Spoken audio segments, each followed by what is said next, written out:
From the Library of Congress in Washington, D.C.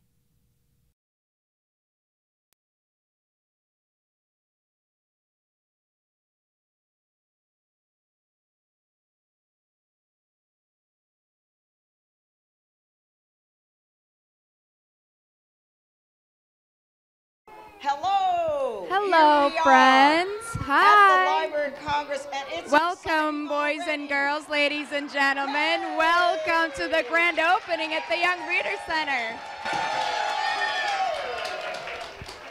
So we might have some more excitement. We have Batman in the house. We have Heidi. We have Harry Potter. There we go. We're just having fun because this is an exciting time. We're live from the Library of Congress right in Washington, D.C., in the Jefferson Building, and we're in the Young Reader Center. But what's so exciting is that we're here on a Saturday morning. This is the first time that the Young Reader Center of the Library of Congress, and we've got some more people coming, so while we're here, we're gonna have more people coming, the phone's ringing. I mean, this is just exciting, okay? This is just, we've got a real live author here that wrote a book. We've got teenagers with their outfits on. We're just rolling. So, first time ever that this Young Reader Center has been open on Saturday. So we've got some special things to do. We are also live streaming. I think that's what it's called, live streaming to 4 cities. And we practice saying hello to you guys in these 4 cities. So we're gonna say hello to the young people in Richland Library North Main Branch in Columbia, South Carolina. Hey, Richland! And the Orange County Library Chickasaw Branch in Orlando, Florida. Hey, Orange County! And the Princeton Public Library in Princeton, New Jersey. Hey, Princeton! And last but certainly not least, the St. Agnes Library Branch on Amsterdam Avenue in New York City. Yay! All right, now, this was so exciting, they had to write down everything I'm supposed to say. So if you are watching on YouTube, and we are on YouTube, you can tweet us your questions using the hashtag #CelebrateYoungReader. Everybody got that? Got it. Hashtag #CelebrateYoungReader. Well, throughout the day, all day on Saturday, I mean, this is something Saturday, we are going to have all kinds of things. And some of you have already been doing things, making bookmarks. Oh, and look, we've got shoes that are lighting up. Put your foot up. I might have to take a nap after this. This is just too much. So I know we might all have to take a nap. We're gonna have snacks. It's gonna be good. So it's just good. I mentioned though that to start it off, we have a special guest, an award-winning author, Miss Meg Medina. And she's gonna talk about her new book that's in English and Spanish, and she's going to take questions. So I'm going to throw it over to Miss Meg. Take it away, Meg. Well, good morning, everybody. Good morning. Buenos dias. A couple of things before we start reading, because we're in the library, so we're going to have a story time, all of us together. But first, I want to say how exciting it is to be at the Library of Congress in a room specially for young people with our brand new and wonderful Librarian of Congress, Dr. Carla Hayden. So I want to give her a huge and thank you for making the library a really welcoming place for young people. And thank you, and now, don't forget now, those people in the back, shh. All those adults back there, shh. They're always a problem, the adults. I want to give a shout out because as some of you know my work, and I write for kids who are 4 and 5 and 6 and 7, but I also write for kids who are 8 and 9 and 10 and 11 and 12 and 13 and 14 and 15 and 16 and 17. So just this month, a new book came out called Flying Lessons and Other Stories, and this is for kids who are in elementary school, and it's a collection of stories written by authors from all kinds of backgrounds, and I have 2 special friends who came to the library, and they're ready to tell you all about this book. One is Ellen O, who is the editor, and Ellen's gonna stand up back there. Thank you. So please make sure you talk to Ellen about the fantastic stories in this collection by Jackie Woodson and Kwame Alexander and Tim Federle and all other fascinating people. And next to Ellen is my other good friend, Lamar Giles, standing up back there.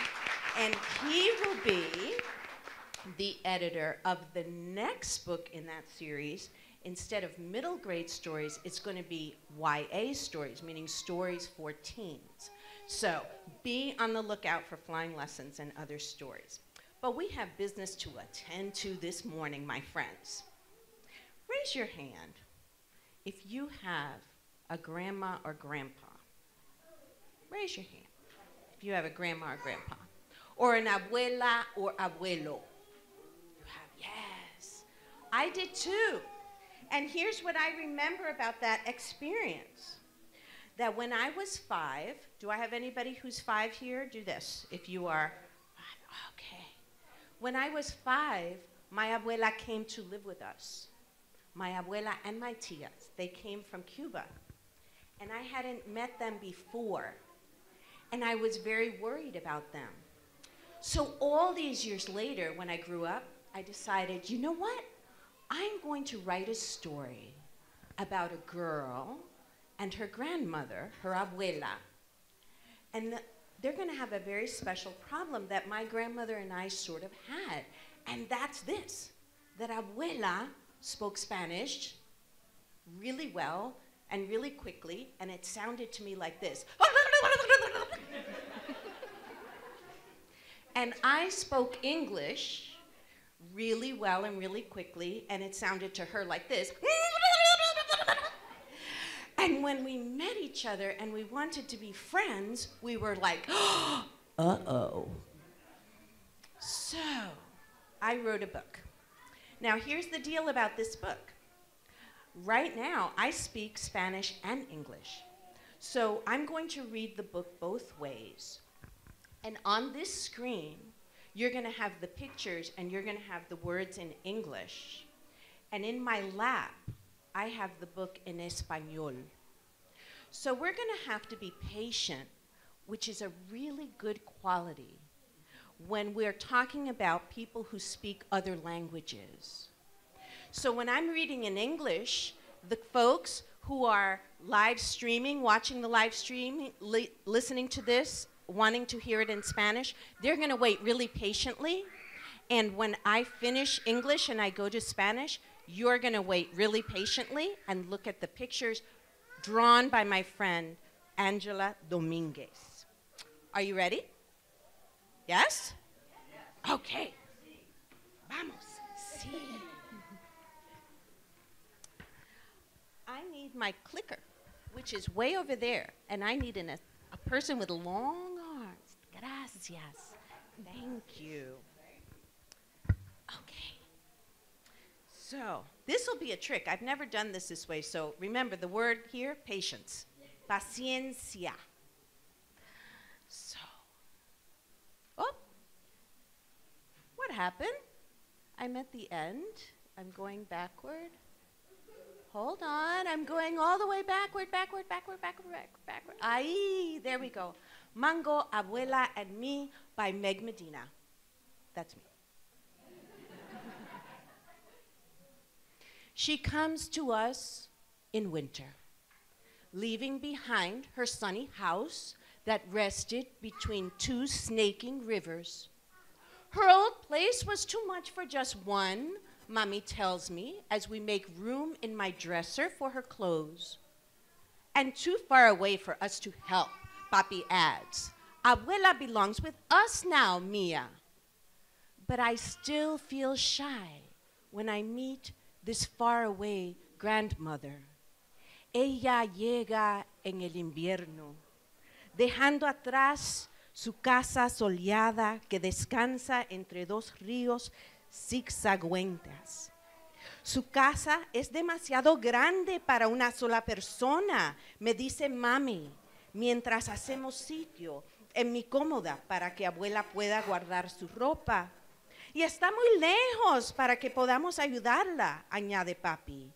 Ahora el lugar de abuela está con nosotros, Mía. Pero todavía siento timidez ante esta abuela que viene de tan lejos.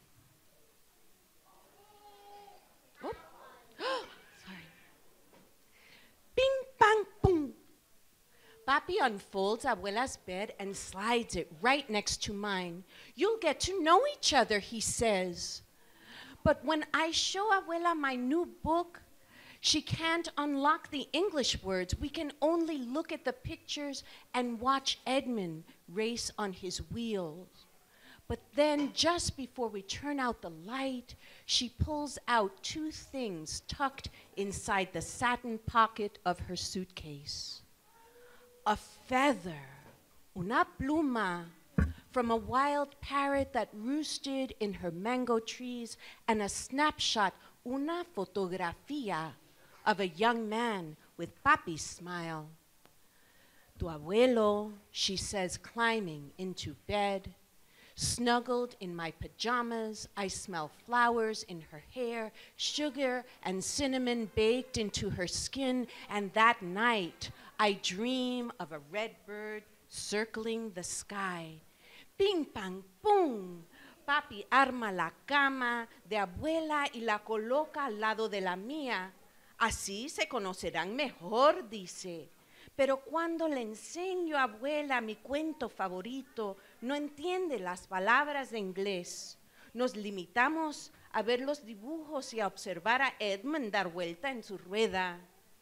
Entonces, antes de apagar la luz, ella saca dos cosas del bolsillo de raso de su maleta. La pluma de un lorito que vivía en un árbol de mango en el patio de su casa y la fotografía de un hombre joven que sonríe igual que papi. Tu abuelo, me dice, mientras se sienta en mi cama a mi lado. Cobijada en mi pijama, me llega el perfume de flores de su pelo y el olor a azúcar y canela de su piel.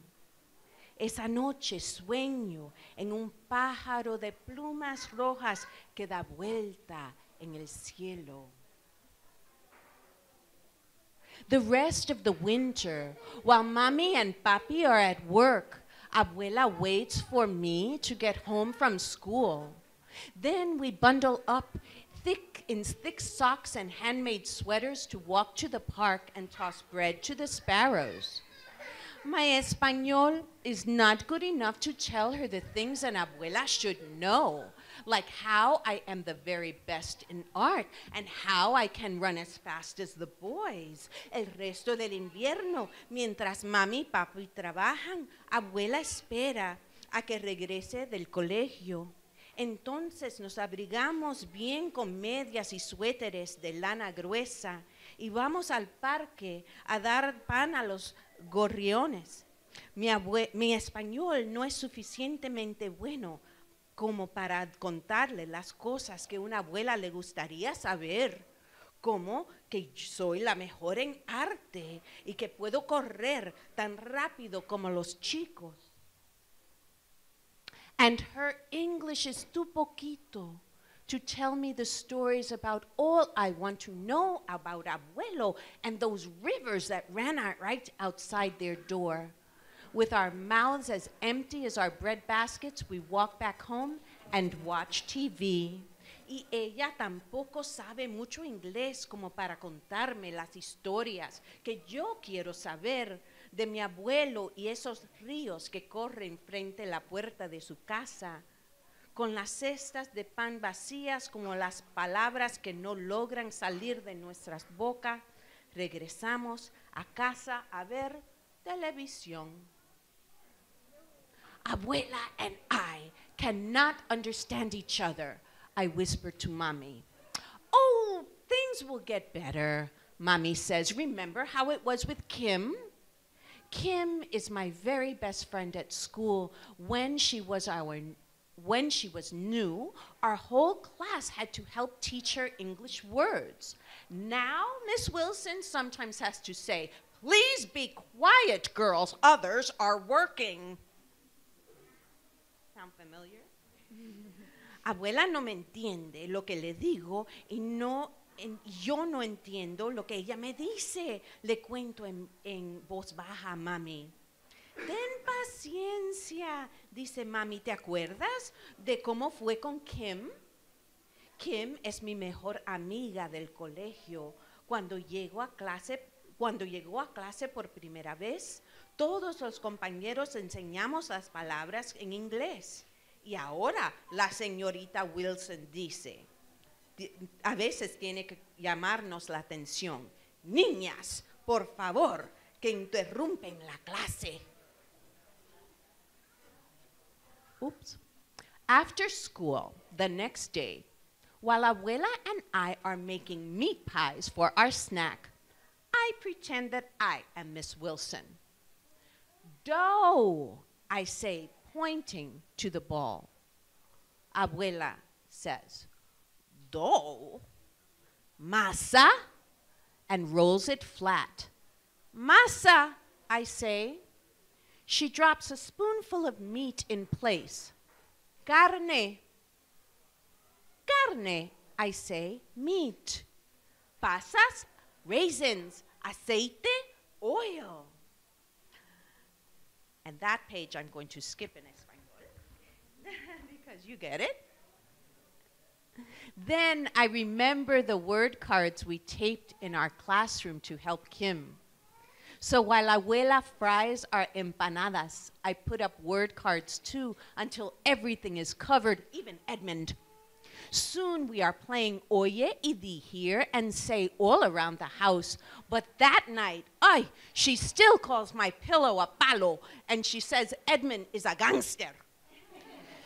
We'll keep practicing, I whisper. De repente, me acuerdo de las tarjetas con palabras que pegamos por toda la clase para ayudar a Kim. Mientras Abuela fríe las empanadas, pego tarjetas con palabras hasta que todo queda cubierto, incluso Edmund. Pronto empezamos un juego que llamo Escucha y Di, Hear and Say, por toda la casa. Pero esa noche, Abuela todavía dice palo en lugar de pillow cuando se refiere a mi almohada, y al pobre Edmund lo llama un gangster en lugar de hamster. Seguiremos practicando, susurro. Sorry. But the next day, I cannot practice with Abuela after all. Edmund has run out of his favorite seeds, so Mommy and I have to ride the bus downtown to buy more.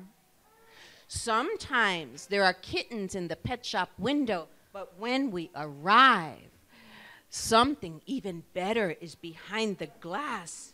Pero al día siguiente no podemos practicar nuevas palabras porque a Edmund se le han terminado las semillas que le gustan. Y Mami y yo tenemos que ir al centro en autobús para comprar más. A veces se ven gatitos durmiendo en el escaparate de la tienda de mascotas, pero esta vez hay algo mejor. Look, I say, the window has become a jungle filled with birds, and right in the middle is a parrot staring at us with black bean eyes.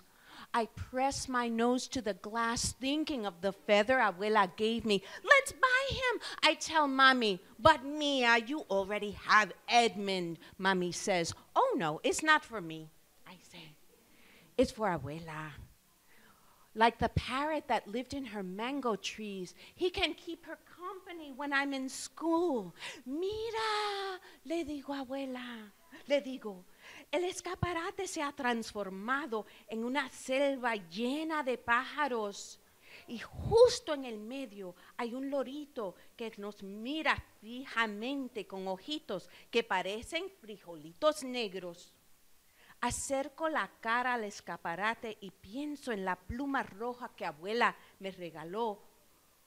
Vamos a comprarlo, le pido a mami. Pero mía, si ya tienes a Edmund, me dice mami. Oh no, no es para mí, es para Abuela. Es como el lorito que vivía en el árbol de mango. Le puede hacer compañía mientras estoy en el colegio. When we bring him home to Abuela, she says, "Oh, un loro, a parrot," and we name him Mango because his wings are green and orange and gold like the fruit. During the day, Abuela teaches him to give beaky kisses and to bob his head when she sings Los Pollitos to him. Buenas tardes, Mango, Abuela says, opening the cage door when I get home from school. Good afternoon, I say, and give him a seed. And soon, Mango calls to me even before we open the cage. Ah, buenas tardes, he says when I open the door. Ah, good afternoon. Cuando llevamos a casa y se lo damos a Abuela, ella exclama, un lorito, a parrot. Lo llamamos Mango porque sus alas son del color verde y naranja y dorado como el mango. Durante el día, Abuela le enseña cómo dar besitos con el pico y a mover la cabeza cuando ella canta Los Pollitos. Buenas tardes, Mango, le dice Abuela y le abre la puerta de la jaula cuando llegó de la escuela. Good afternoon, le digo, y le ofrezco una semilla. Pronto Mango dice mi nombre antes de que yo abra la puerta de su jaula. Oh, buenas tardes, dice Mango cuando abro la puerta. Oh, good afternoon. Abuela, así mismo. Abuela, Mango, and I practice new words every day. Mi español gets faster and faster, and Abuela and Mango learn the days of the week, the months of the year, the names of the coins. How did he learn all that? Papi asks when we show him all that Mango can do. Abuela winks at me and gives Mango a piece of banana, peel and all. Practice, she says. Abuela, Mango y yo practicamos nuevas palabras todos los días. Mi español mejora mucho y Abuela y Mango aprenden los días de la semana, los meses del año, los nombres de las monedas. ¿Cómo aprendió tanto eso? Pregunta Papi, sorprendido cuando le enseñamos todo lo que Mango sabe decir. Abuela me hace un guiño y le da a Mango un trozo de plátano con cáscara y todo. Es cuestión de práctica, dice ella. Before long, Abuela asks me how to say harder things too, so that she can talk to the neighbors who stop by. Has the mailman come today? It is chilly today. Can I get you some cookies and lemonade? Soon, when friends stop by to see Mango's latest tricks, they can understand everything Abuela says. Al poco tiempo, Abuela me pide que le enseñen palabras para poder conversar con los vecinos que pasan por nuestra casa. Has the mailman come? Is it chilly today? Can I get you some cookies and lemonade? Ahora cuando mis amigos vienen para ver los nuevos trucos de Mango, entienden todo lo que Abuela dice. But best of all, now when Abuela and I are lying next to each other in our beds, Our mouths are full of things to say. I tell her about my buen dia and show her my best pintura of mango, and Abuela reads my favorite book with only a little help, and she tells me new stories about Abuelo who could dive for river stones on a single breath and weave a roof out of palms. I draw pictures for her. She misses their old house, she says, but now only a little bit. Pero lo mejor de todo es que ahora cuando Abuela y yo estamos acostadas juntas al lado de la otra, las palabras salen de nuestras bocas fácilmente. Le cuento cómo me fue en el colegio y le muestro los dibujos que hice de mango. Abuela me lee mi cuento favorito con muy poca ayuda y me cuenta historias de abuelo quien podía, sin salir a respirar, sacar piedras del río, y como hizo un techo de hojas de palma. Y le hago dibujos y ella me dice que extraña a su antigua casa, pero cada vez menos. Mango listens to us from his perch until my eyes grow heavy. Hasta mañana, abuela, I say. Abuela kisses me. Good night, Mia. Ah! Hasta mañana. Good night, Mango calls. And soon we fall asleep. Mango nos escucha desde su percha, hasta que se me cierran los ojos. Hasta mañana, abuela, le digo, y abuela me besa tiernamente. Good night, Mia. ¡Ah! Hasta mañana, good night, repite Mango. Y pronto todos estamos dormidos. Y colorín colorado, ese cuento se ha acabado. The end.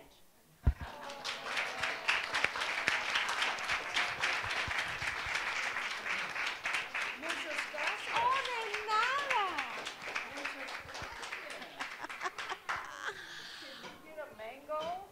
Do you think it would be nice for the library to have a mango right here? Yes. I like Edmund. I like Edmund on that wheel too, that poor little gangster hamster. I like him. Well, we're going to have do you have any questions? We have questions from our friends all over the country.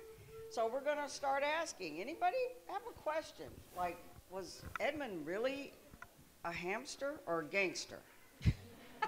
A gangster hamster. If anybody's had a hamster, they know that hamsters can be gangsters. Yes, they get out of cages, they do all kinds of crazy things, and they try to steal all the seeds and stuff them in their cheeks like that big. How about we start you guys off with one of our friends who are tuning in today? We'll start off with Columbia, South Carolina. Ooh. We have Jayla, age 5, asking Meg Medina, was it hard to learn English and Spanish? Oh, hi, Jayla. Thank you for asking that question. It wasn't for me because when I was little, my mother spoke to me at home in Spanish, and I spent all day in school speaking English. And so I learned from the time that I was very little that speaking two languages was just having more words. And so the only confusing part that happens still sometimes now is that there are some things that you can really say well in English or really say well in Spanish that doesn't have a good translation in the other language. Like, for example, I'll give you this one. In Spanish, in Cubans in particular, if they say, boy, that's crazy, right? They say, le zumba el mango, which means you throw the mango really far. Can you imagine if I went around saying, boy, you gotta throw the mango really far on that one? My American friends would say, I think she's loco in the coco. That's the point, right? Though. So, thank you. Heidi had a question.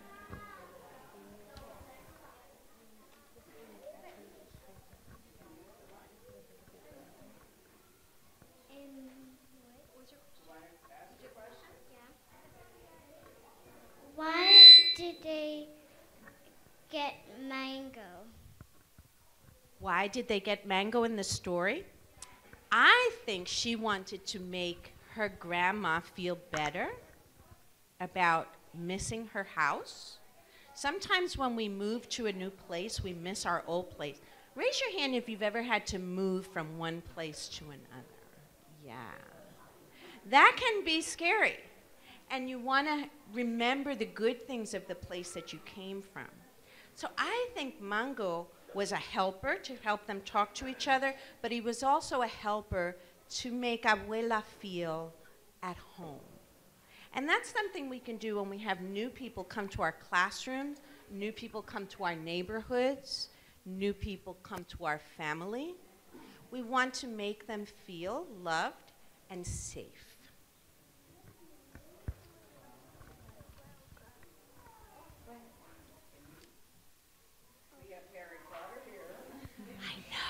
Hey, Harry.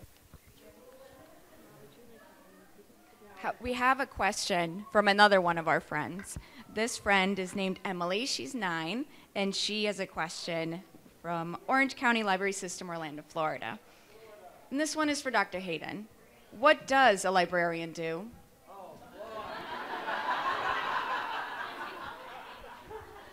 Sit back, folks. Well, I'm so glad you asked, Emily. And I was born in Florida, Tallahassee, so hey. So I know about moving. And what a librarian gets to do is have fun like today when you can do things and show people what fun reading is and meet authors like Miss Medina. And you get to pick books for other people to read. And I get to have excuses to read. It is one of the best things you can do, I think. But being a librarian is all about reading and letting people find out about things and helping them find out about things. So it's a pretty cool job. Do you know, if I wasn't a writer, and I also was not a dancer in my next life, which I would like to come back dancing, I would love to be a librarian. Because my librarians, even now, maybe this happens to you. Do you go to the library sometimes and you don't know what to read? I go to the expert and I say, what's new, what's good? And they always give me the best advice. And the other thing I love about librarians is that it's like they're opening a magic door for me to walk through. And experience a story. So I'm so glad you're a librarian and that there are so many good librarians out there. Thank you, librarians.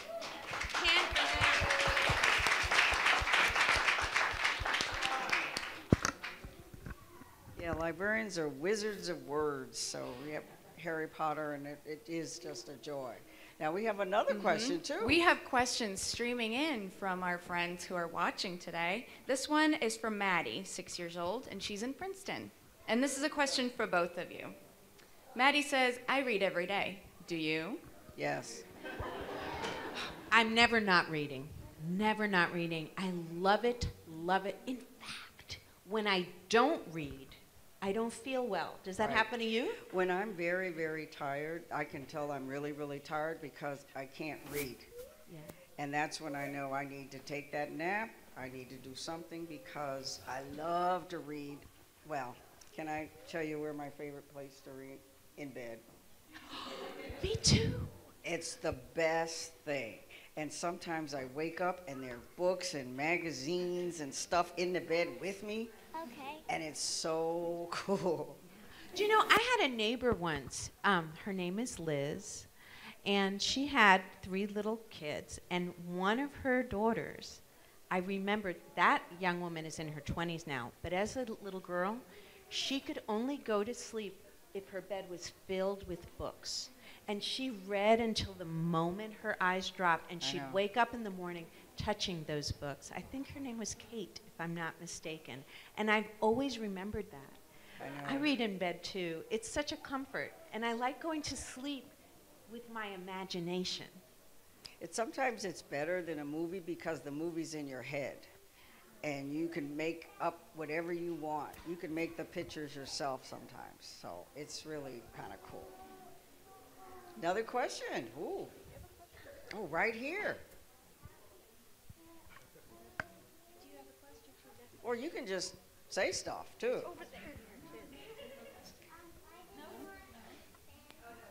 What? Why did you want to speak Spanish in the book? Why did she want to learn to speak Spanish? She wanted to be able to talk to her grandma.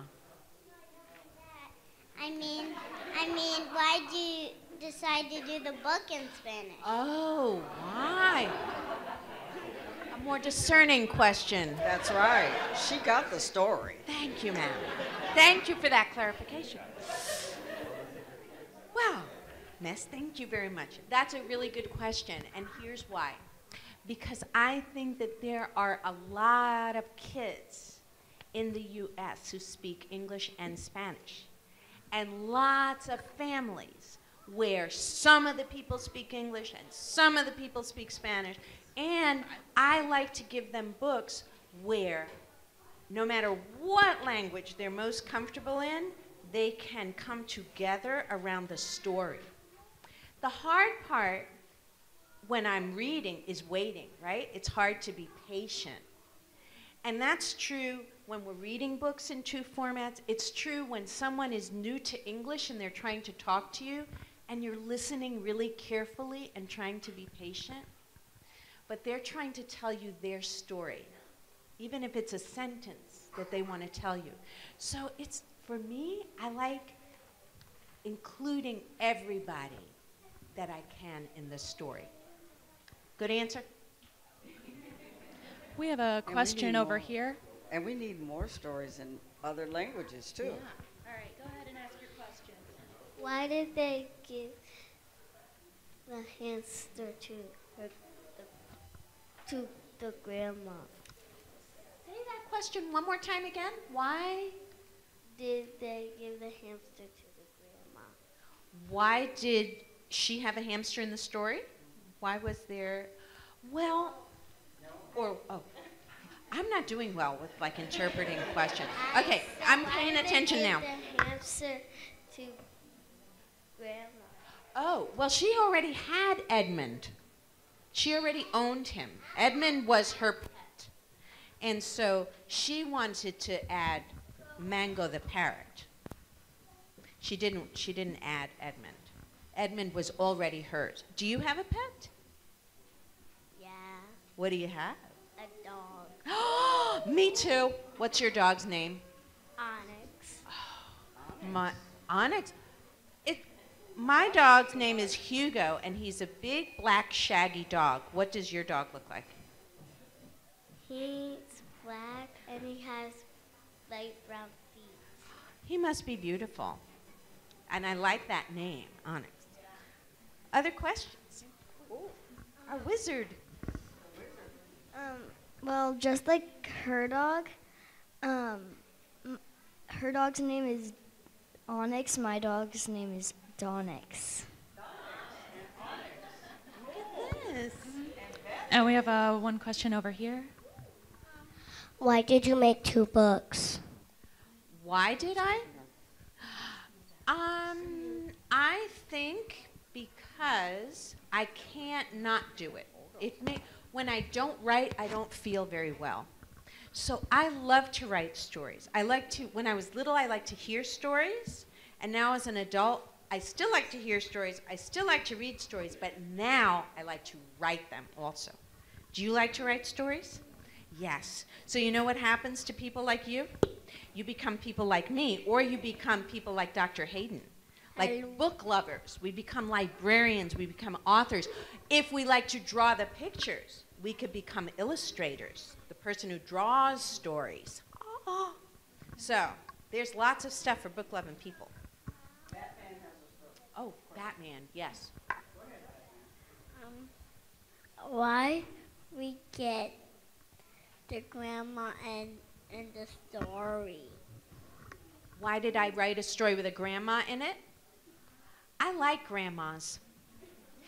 I think grandmas and grandpas and aunts and uncles, I think family is really important. So I love to write stories where we get to see people's families. And there are all types of families, too. Yes. That's what I've learned, too.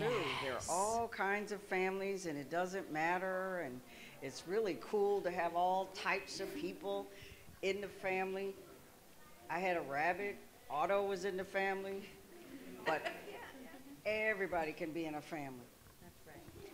We have another Another question. question? Yes, this is a question from Zeke, who is 7 years old, and he is in Orange County Library System, Orlando, Florida. This is for Dr. Hayden. Florida. How many books are there in your library? I know that one.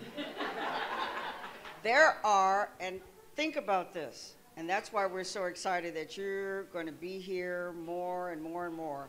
32 million books, just books. Then there are, it's so much to even say how much, 100 million other things. Comic books, games, all types of photos, everything. That's a lot of stuff, isn't it? Thank goodness you have it. Yes. Because you know, when I write books, I come to the library to do research. So I came to this library, to the Library of Congress, when I was writing my, I have a novel called Burn, Baby Burn for teenagers, and I came right across the street and spent a lot of time doing research here. And the other thing that I don't know that they can see, but maybe they could do a virtual tour on the website, We're working is on how that. beautiful the Library of Congress is. It's 2 buildings. We're in the Jefferson Building, and there's the Madison Building. But this building where we are, there's three buildings? 3 buildings Okay. right around here. There's another one. You've got to go to that one, too. Thank goodness the I have a Adams Building. tutor on the side. There are 3, but I knew there were 2. But the Jefferson Building, if you just shouldn't miss it. And you should go up into the rotunda and just look at how beautiful a monument it is to books and knowing and thinking and learning. And that really matters.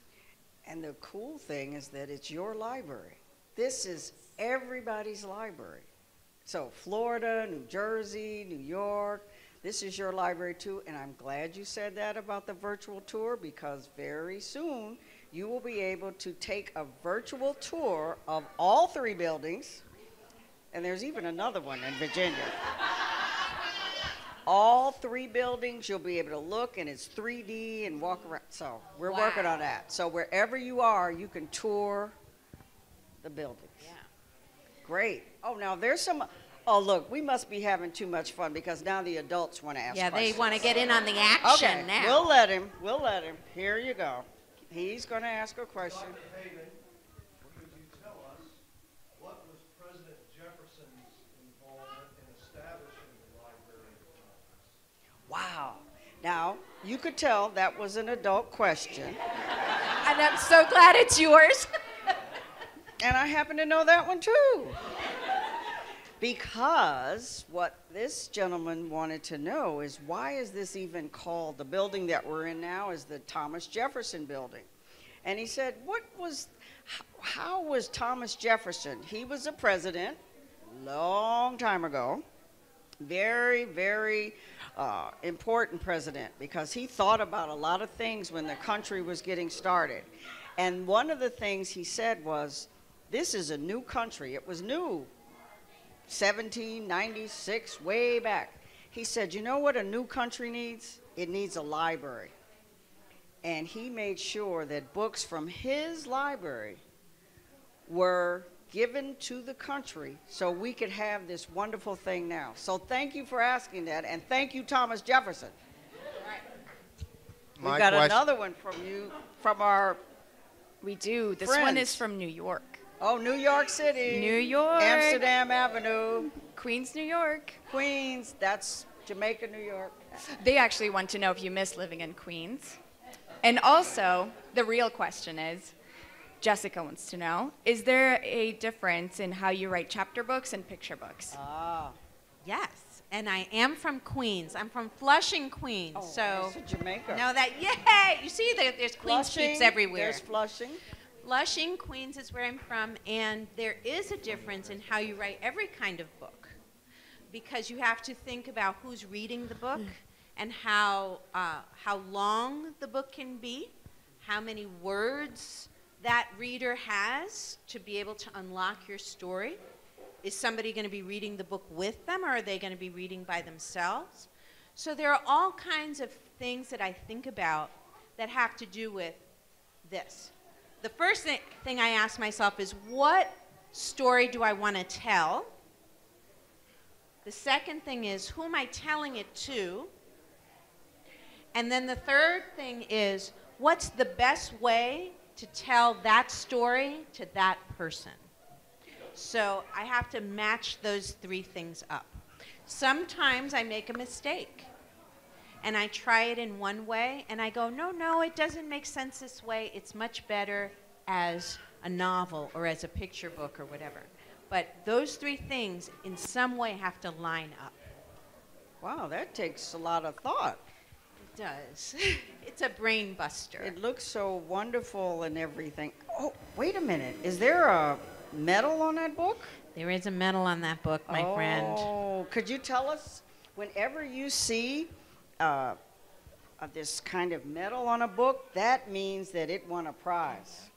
So could you tell us what the prize? I can, and I'm glad I can tell you this with the question from New York, because this book won a prize called the Pura Belpré Award, the honor for writing and for illustration.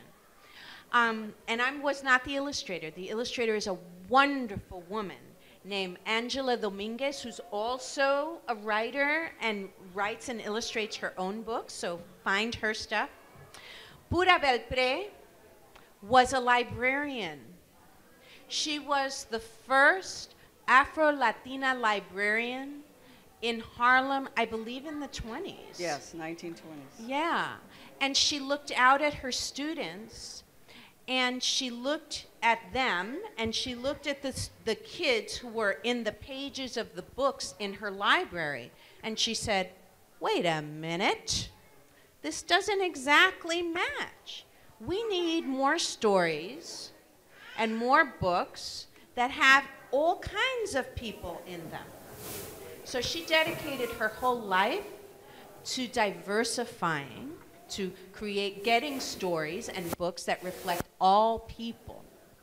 And so when the book comes out every year, books published, there's a committee called the Pura Belpré Committee, and they read and read and read and read and read, and they're looking for books that celebrate Latino life and experience in the United States.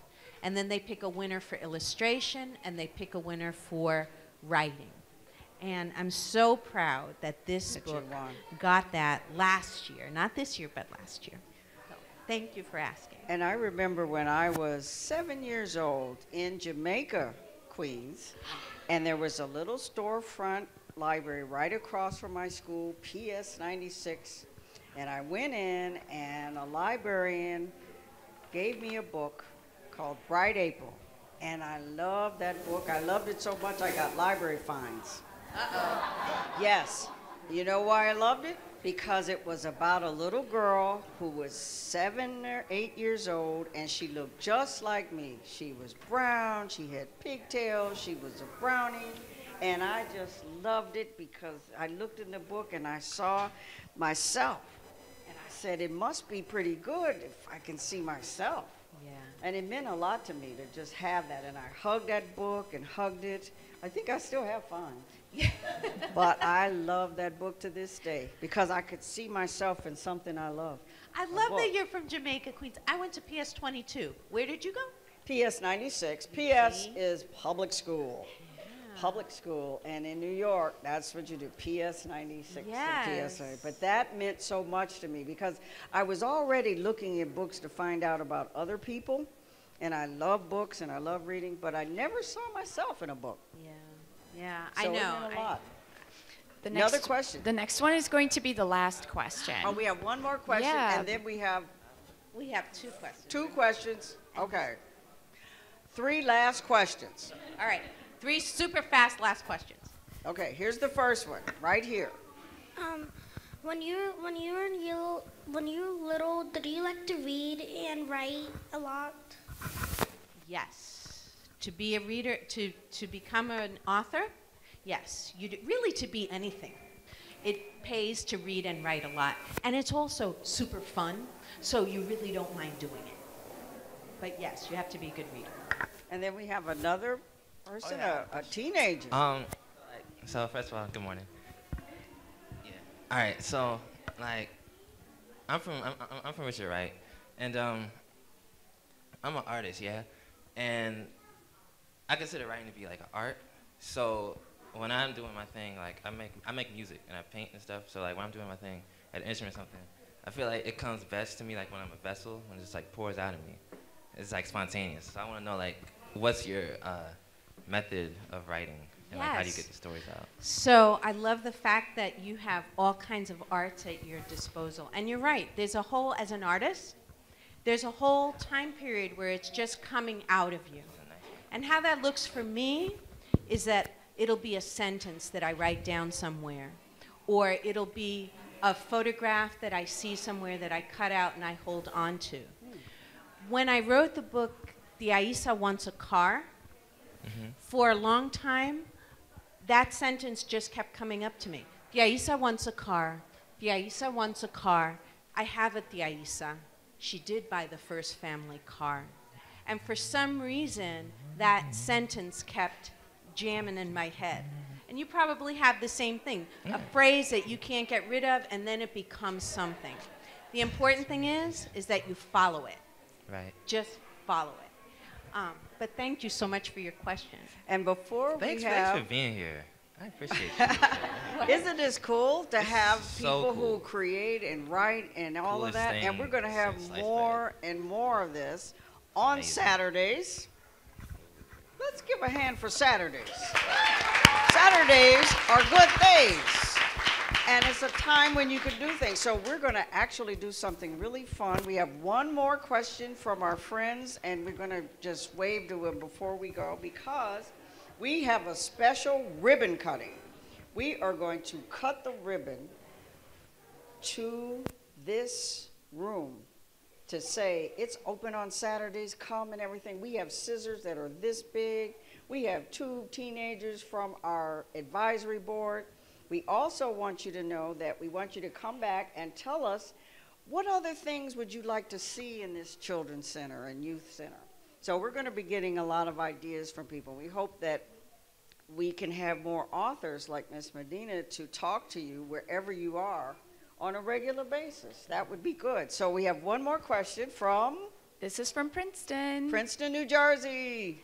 And this one is from Marissa, 9 years old.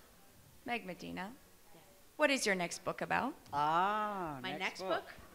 My next book, the main character's name is Mercy Suarez, and she lives in Florida with her mother and her father and her brother and her grandmother and her grandfather and her tia Inez and 2 really pesky twins, Leo and Tomas. And everybody is just in her affairs. And she's 12, and she's going to a new school. And at the same time, she's noticing some things changing with her friends, changing with her grandfather, changing with herself. That's as much as I got. So Stay tuned. Well, thank you, Miss Medina. We just can't thank you enough. We're going to cut the ribbon, and we are going to look. I'd like to have our 2 helpers come up. We have, and I mentioned we have an advisory board here, and all of you are going to be helping us from the Richard Wright Public Charter School here in Washington, an 11th grader, Veronica Payne, and another 11th grader, Edward Tolson. Now, kids, everywhere we are, we're going to need your help. So who wants to come and help hold the ribbon? Come on. Now hold the ribbon. Okay. Now we got all the cameras, and we're going to do this. And then we're going to count down. Miss Medina, okay, you got it. We're the big scissors. Have you ever seen scissors this big? Wow. These are big scissors. Now, we got to be careful, though. You know you got to be careful with scissors anyway. So when you have super big scissors, okay? So, we're going to have someone help us count down. You gonna help? Okay, now watch, Batman. You gotta watch it. Okay, be careful. 5, Count down, everybody. 5, 4, 3, 2, 1.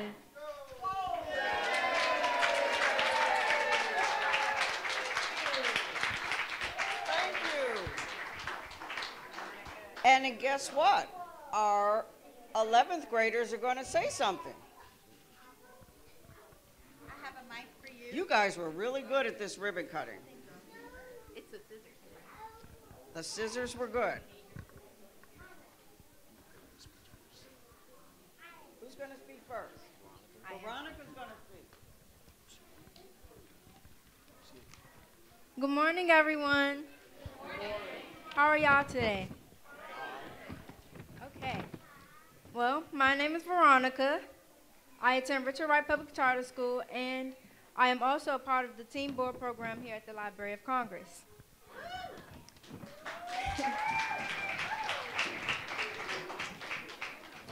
First, I want to start off with how great I think this program is. Miss Kathy and the other staff work really hard to make sure we're comfortable and engaged in the discussions we have at each meeting. If I wasn't already a book lover, I would be after spending a day with Miss Kathy because her enthusiasm for books is inspiring. Because of this program, I've met new authors, read amazing books, and enjoyed some pretty good snacks. I've never left our meetings without learning new things, whether it be about books or other students in the program. That's what I like about the Team Board program. I'm surrounded by people that may be unfamiliar, but enjoys books just as much as I do. This program is a place where young people can freely express themselves, just reading, writing, and talking about books without fear of judgment. That's why I'm very thankful for the Team Board program and everything I've learned and experienced from it.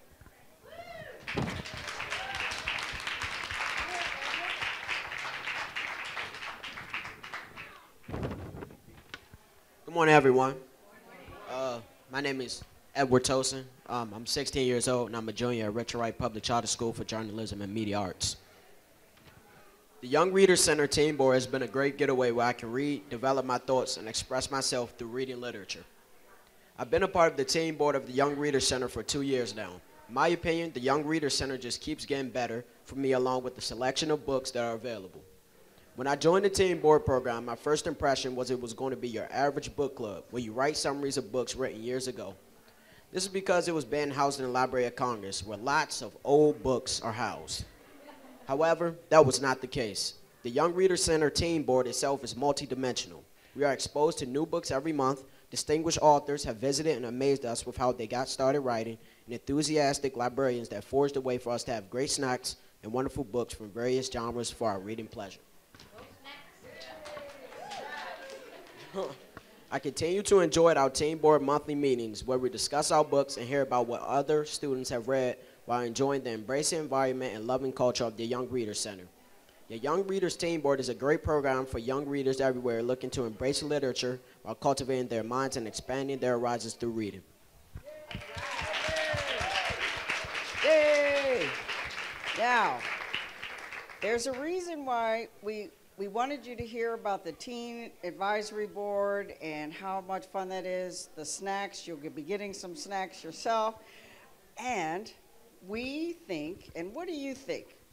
How about a kid board? Right. The teens are having all the fun. We think the kids should have some too, right? So we want you to think about being part of the new kid board. Give yourselves a hand. I think you all have good questions. You can do it. And to celebrate that and to celebrate Miss Medina being here and all the cool stuff, because we're going to really renovate and fix this place up, we're going to throw stuff around and make a mess. Yeah, we're just going to make a mess and have a good time and have refreshments. So now somebody, who's going to tell us how we're going to do this? Because we're just going to, okay, are you going to show us? Okay, we're going to count down again, and thank you for all of our friends in New Jersey, in New York, on Amsterdam Avenue, Florida. One more. South Carolina. Let's say goodbye to everybody. Thank you. And we hope to see you soon, and come help us make a mess. Come on. 1, 2, 3. Yay! This has been a presentation of the Library of Congress. Visit us at loc.gov.